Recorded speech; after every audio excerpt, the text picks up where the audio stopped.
الكولومبي كارلوس خوان مدرب الزمالك يوضح حقيقة دعوة جوارديولا لزيارة نادي الزمالك.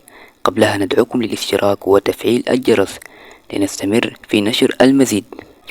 تحدث أوسوريو المدير الفني للزمالك عن زيارة مدرب السيتي الإنجليزي لمصر يوم الجمعة، وقال إنه يعلم بوجود جوارديولا في مصر حيث يقضي إجازته مع أسرته، لكنه نفى أن يكون قد وجه له الزيارة لنادي الزمالك، حيث رأى خوان أن من الأفضل له زيارة الأهرامات حاليا من أجل الاستمتاع مع أسرته. وقاد أوسوريو الفريق الأبيض الزمالك للتأهل لربع نهائي كأس مصر الموسم الحالي، بينما نجح جوارديولا بالتتويج بالثلاثية مع نادي السيتي هذا الموسم.